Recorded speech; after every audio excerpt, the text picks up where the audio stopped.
Hello guys, welcome back to this channel.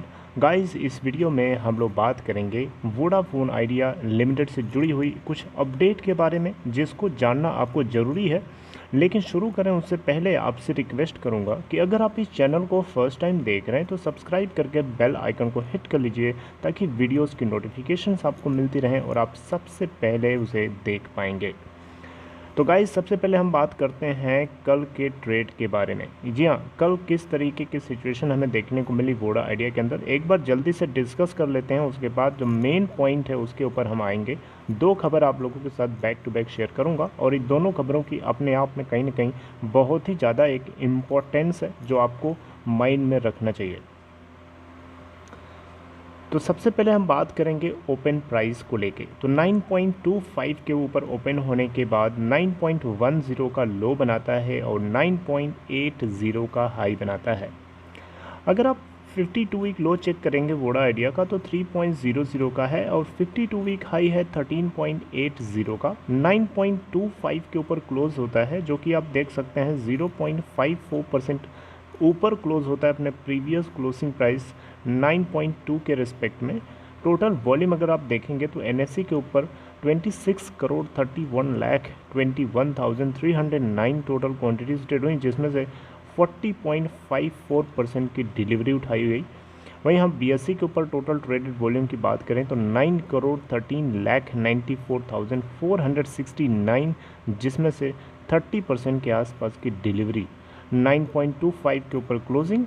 और market cap देखें तो 26,580.24 करोड़ रुपए। Alright, okay. तो गाइज़, हम लोग न्यूज़ की बात करते हैं। तो सबसे पहली खबर जो आप लोगों के साथ शेयर करना चाहूँगा, नंबर 1 पे आप यहाँ देखिए, लिखा है Vodafone Idea Jio log sharpest capex decline even as global telco capex grow by 1.2% in Q4 fiscal year 2020। तो गाइस, यहाँ पे बताना चाहूँगा आपको, फिजिकल ईयर 2021 बेसिकली ये कैलेंडर ईयर दिया हुआ है। तो देखिए, यहाँ पे बात कुछ ऐसी है, यहाँ पे ये बताया गया है इस आर्टिकल में। क्या मतलब है इसका? कैपेक्स का मतलब जानते होंगे। कैपेक्स का मतलब होता है कैपिटल एक्सपेंडिचर, यानी कंपनी अपने इन्वेस्टमेंट कितना कर रही है, कैपिटल कितना एक्सपेंस कर रही है अपने बिजनेस को आगे बढ़ाने के लिए, उसको हम कैपिटल एक्सपेंस बोलते हैं, कैपिटल एक्सपेंडिचर बोलते हैं। तो यहाँ पे बेसिकली अगर आप देखें तो ये बताना चाह रहा है आर्टिकल कि जहाँ ग्लोबली मार्केट, जो ग्लोबल टेलीकॉम मार्केट है, उसमें उसमें जो है कैपिटल एक्सपेंडिचर में हमें ग्रोथ देखने को मिली है 1.2% के हिसाब से। जबकि इंडिया के अंदर वोडा आइडिया और जियो, इन दोनों में जो कैपिटल एक्सपेंस है वो डाउन हमें होता हुआ दिखाई। देखिए, यहाँ पे मैंने आपको बताया था कि जो वोडा आइडिया है उसकी जो पेन है, ऐसा नहीं है कि जियो को पेन नहीं है, तकलीफ़ जियो को भी है। और तकलीफ़ जियो को है, और जियो ने ही तकलीफ़ को शुरू किया है, और जियो ने ही उसको बढ़ाने की कोशिश करी है, और वो वोडा आइडिया को भी अभी झेलनी पड़ रही है। देखिए, अगर मैं आपको डायरेक्टली ना बता के, थोड़ा इनडायरेक्टली ना बता करके अब सीधे सीधे अगर बताऊं, तो मैं ये बोलना चाह रहा हूँ कि वोडाफोन आइडिया के पास, आपको पता है कैपिटल की कितनी बड़ी प्रॉब्लम है, राइट। कंपनी के पास कैपिटल की बहुत बड़ी प्रॉब्लम है, और उसी को रेज़ करने के लिए अलग अलग ओवरसीज़ इन्वेस्टर्स को ये तलाश रहे हैं, ढूंढ रहे हैं, और अभी तक इनको कुछ फाइनल नहीं मिला है, अभी बातचीत चल रही है। लेकिन यहाँ पे कंपनी का बोलना ये है कि जब आपका स्पेक्ट्रम जो है, यहाँ बेसिकली जो कैपेक्स के अंदर जो हमें डाउनफॉल देखने को मिला है, इसके पीछे सबसे बड़ा कारण बताया जा रहा है, इसमें आप देखेंगे सबसे बड़ा कारण बताया जा रहा है कि जो स्पेक्ट्रम थे, स्पेक्ट्रम को लेकर के जो ऑक्शनिंग करी गई है, ये अपने आप में बहुत ही ज़्यादा एक्सपेंसिव था।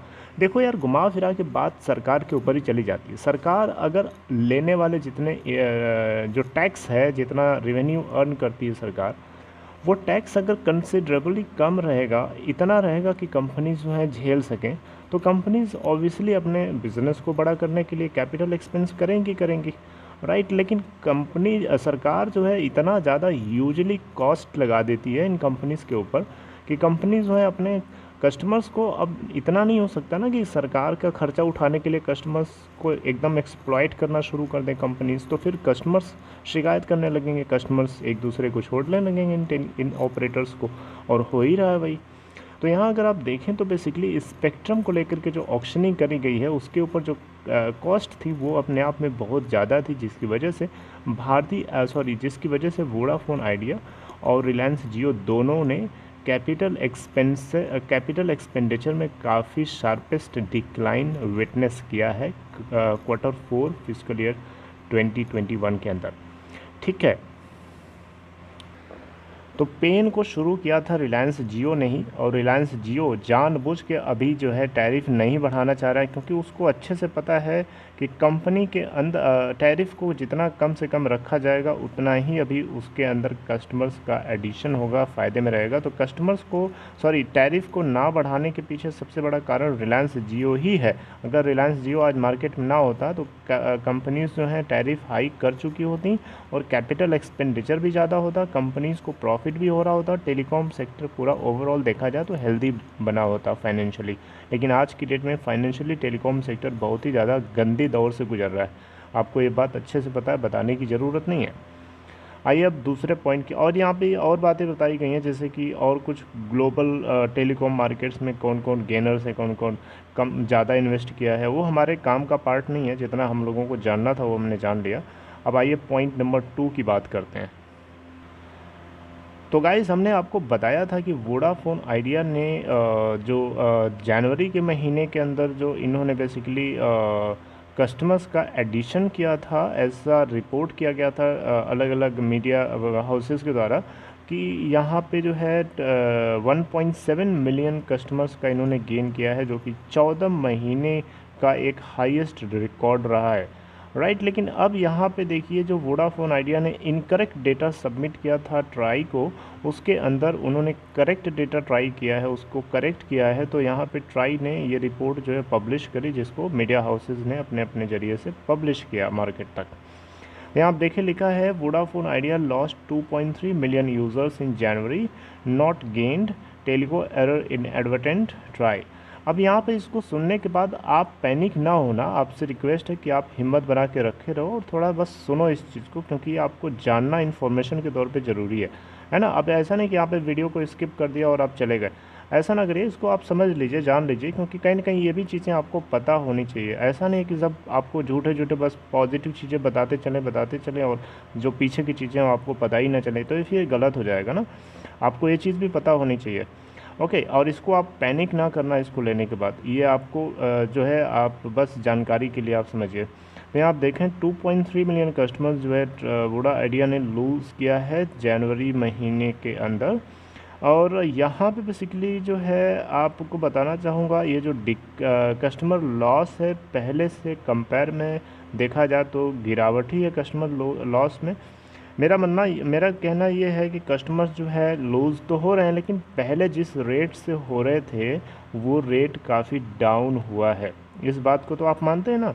अब डाउन हो, अब देखो यार, यहाँ पे सबसे बड़ा कारण पता है क्या है, कस्टमर लूज़ क्यों हो रहा है। यहाँ पे कस्टमर के लूज़ होने के पीछे सबसे बड़ा कारण मैं तो मानता हूँ सुप्रीम कोर्ट है।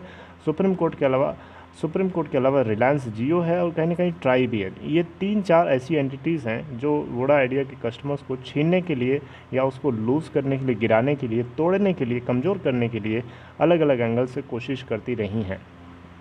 ठीक है, कुछ नेगेटिव न्यूज़ पब्लिश कर दिया, तो कभी सुप्रीम कोर्ट में वर्डिक्ट नहीं जल्दी पास ऑन होता है।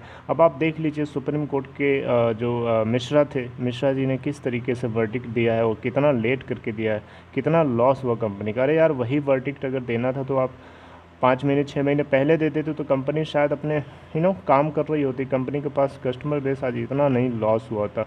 लेकिन कहीं ना कहीं सबसे बड़ा कारण वो भी है। अब गाइस, यहाँ पे बात कर लेते हैं कि और क्या इससे जुड़ी हुई अपडेट है। आप देख सकते हैं इंडिया के अंदर टोटल 22 टेलीकॉम सर्कल्स हैं और यहाँ बताया जा रहा है कि ये 1.7 मिलियन कस्टमर जो इन्होंने गेन किया था वो यूपी के अंदर वेस्ट पार्ट में किया था, जो कि पूरी तरीके से इनकरेक्ट निकला। अच्छा, एक क्वेश्चन यह उठता है कि आज की डेट में, अभी की डेट में कितना, या जनवरी के एंड तक जो है कंपनीज़ के पास क्या डेटा है सब्सक्रिप्शन का। तो देखिए, यहाँ पे साफ साफ आपको बताना चाहूँगा, रिलायंस जियो अभी भी नंबर 1 पोजीशन पे बना हुआ है। इसके पास टोटल 410.7 मिलियन कस्टमर्स हैं, सब्सक्राइबर्स हैं। वहीं हम भारती एयरटेल की बात करें तो 344.6 मिलियन सब्सक्राइबर्स हैं। वहीं हम वोडा आइडिया की बात करें तो 281.9 मिलियन सब्सक्राइबर्स हैं at the end of January 2021। अगर हम बात करें मार्केट शेयर की, रेवेन्यू मार्केट शेयर की, RMS की बात करें तो वोडा आइडिया का है 24.32%, वहीं जियो का है 35.43% और वहीं भारती एयरटेल का है 29.72% है। तो गाइज़ ये एक दो अपडेट्स थी जो आपको पता होनी चाहिए, और भी बहुत सारी चीज़ें होनी हैं वोडा आइडिया के अंदर, लेकिन अपडेट ना मिल पाने की वजह से मैं आपको उन चीज़ों के ऊपर किसी तरीके की कमेंट्री नहीं कर पा रहा हूँ। ऑल्दो मैं आपको कनेक्ट करके बताने की कोशिश करूँगा कि क्या एक्चुअली में चल रहा है। So this is all for this video guys. I hope you liked it. If you liked it, please give a thumbs up, and if you are interested to open Demat account or trading account, you can follow a link given in description box of this video. Alright guys, take care, have a good day.